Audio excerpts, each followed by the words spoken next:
Hey guys, today's video is going to be another Poshmark Q&A video.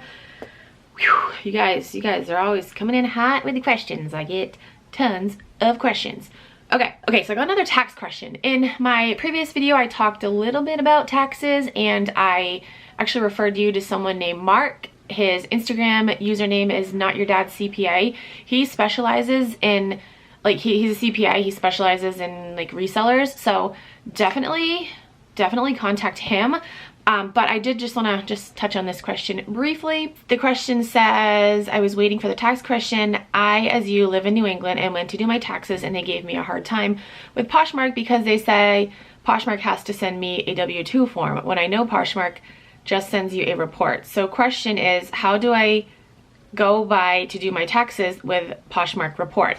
Okay, so yes, Poshmark is not going to send you a W-2 because you're not considered an employee by Poshmark. They're not even going to send you a 1099 form. You have to go by your Poshmark inventory report and get numbers from there. How to get your Poshmark inventory report? So you go to My Seller Tools. It's been a long day already. You're not going to download your inventory report. That's not going to help you. You're going to download your sales report. Whew. All right, so you go to your sales report and you're going to click on the last full year option and then email report. So that will email you your sales report for all of 2019. At the bottom of that report, you will have your final numbers, and those are the numbers that you use to do your taxes. Hopefully you have kept good records yourself, you know, keeping track of your buy cost and, you know, all your other expenses and stuff like that. Definitely, Christine, I think your name was, contact Mark, Not Your Dad's CPA, on Instagram. I'm probably going to reply to your comment and tell you this too, because I don't even know if you're going to watch this video.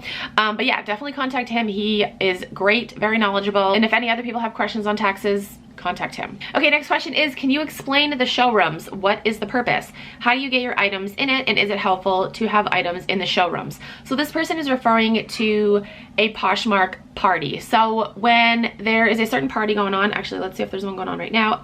There isn't. There's one that starts in 15 minutes, of course.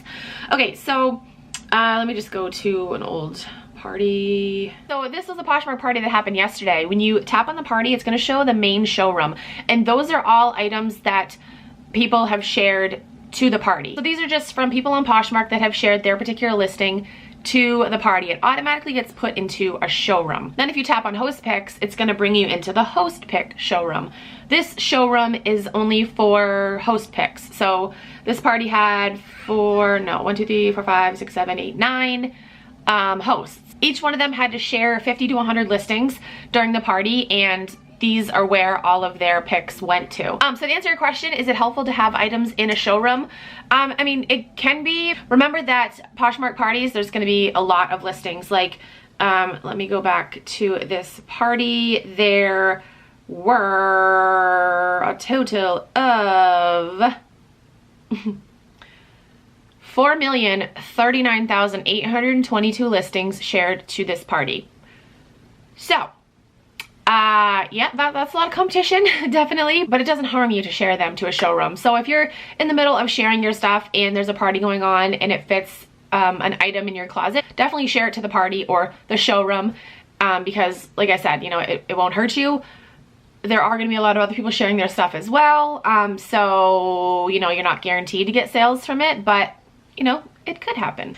Okay, new to Poshmark and can't figure out how to save photos from my closet using my iPad. Please help. So when I'm using my iPad or my phone to save my pictures, I mean, majority of the time I'll do it on desktop because it's, you know, it's just easier.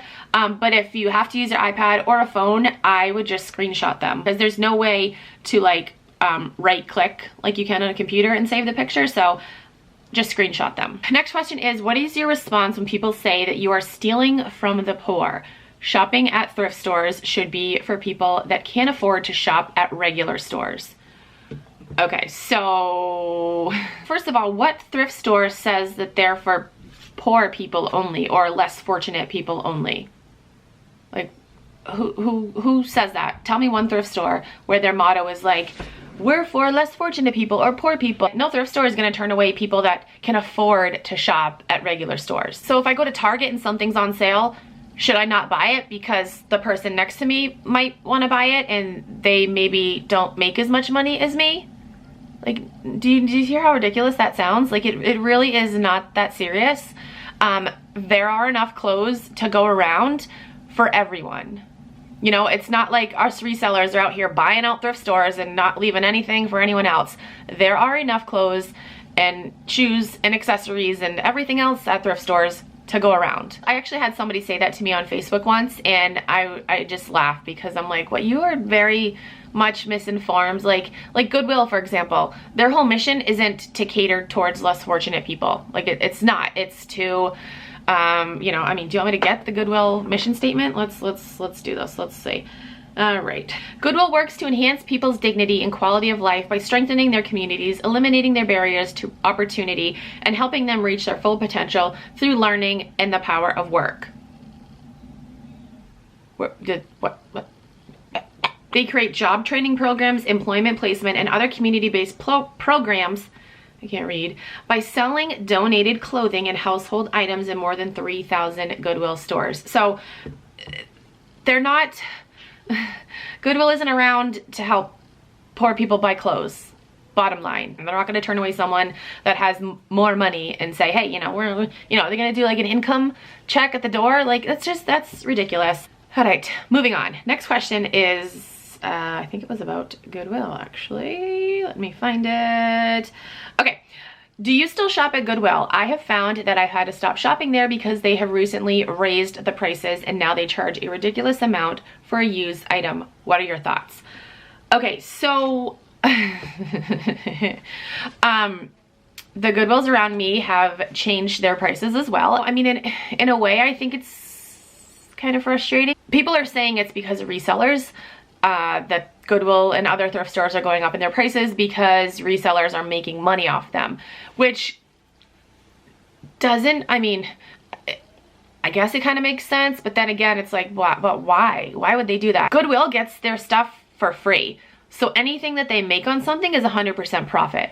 So for them to like raise their prices is, I mean, I feel it's kind of greedy in a way because, again, everything they get, they're getting it for free. It's 100% profit. They don't buy stuff. You know, it's not like a Plato's Closet. Plato's Closet will buy stuff from someone. Like, you walk into Plato's Closet, you can give them a handful of clothes. They'll buy that from you for a, you know, lower price, and then they'll turn around and sell it for a higher price.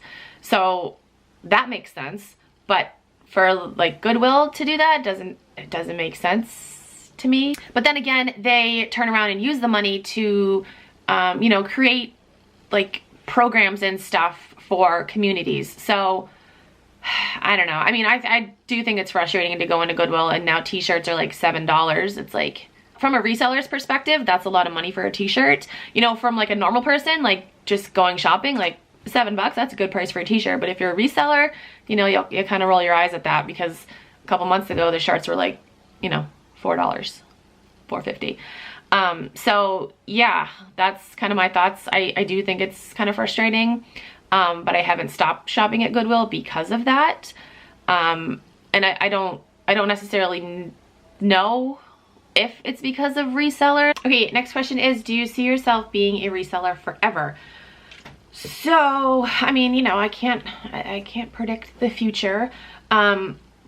Do I see myself being a reseller for as long as possible? Yes, because I absolutely love it. Like, this is something that I truly enjoy, and I mean, not to toot my own horn, but I'm good at it. If tomorrow Poshmark just disappeared, I would find another way to resell stuff, whether it's on another platform like Mercari or eBay. I would definitely do that because, again, at this moment, I really thoroughly enjoy it. It's like forever. You know, I don't know. I want to do it as long as I can. Okay, next question. What section of the thrift store do you go to first? And what section do you avoid? So the first section that I go to when I go to a thrift store, the like activewear section, like hoodies and sweatpants and leggings and stuff. And then I usually go to jeans. I've kind of amped up my jean game lately. My husband and I went sourcing over the weekend and I found so many awesome pairs of jeans. Then what do I go to? Then I'll go to like women's t-shirts. I'll hit up the men's t-shirts too. Usually my husband is like already in those sections though, so he's taking care of that as far as like men's stuff goes. And then I will go to like long sleeve shirts or sweater. The section that I usually don't go to is like the skirt section or the dresses and skirts section. Cause I don't know. I don't, have I ever? Yes. Oh yes. I've sold some skirts. I'm like, have I ever sold some skirts? Yes, I have. I've sold dresses too. But yeah, I don't know. They're just kind of not my thing. Like right now, maybe as the weather gets warmer, I will start looking for more dresses. I mean, even though dresses aren't necessarily a like warmer weather thing, you know, that's the game plan. Okay, and the last question, even though I've already answered this, I think in a previous Q&A video, I'm gonna answer it again. What is your number one tip, best advice? What is your number one tip, best advice to a newbie reseller?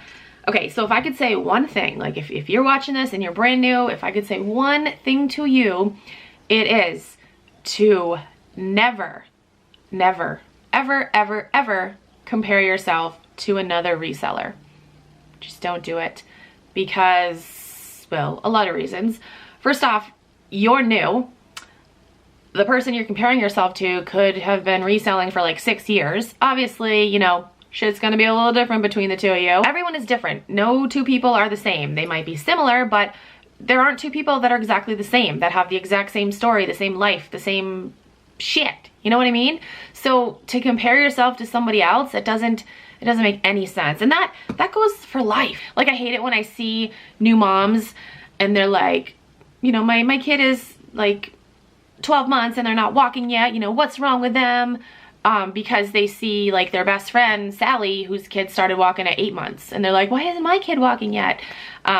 That's one thing that I just is, man, if you're a new mom, don't compare your kids to other kids because everyone is different. Everyone develops differently. Everyone is different. Okay, so that's it for this video. I hope it was helpful. I hope I answered some of your questions. If you have any other questions, you can feel free to comment down below, or you can DM me on Instagram or tweet me on Twitter. I will link my Poshmark reselling playlist down below. You can go watch my multitude of other videos that I've made about Poshmark. I love making Poshmark videos. It's like taking over my channel and I'm kind of okay with that. I am gonna have more beauty videos coming soon though. Also, if you are new to Poshmark and you haven't signed up, if you use my code KeepinItRad, you'll get a $10 credit. And I'll also get a $10 credit, so thank you.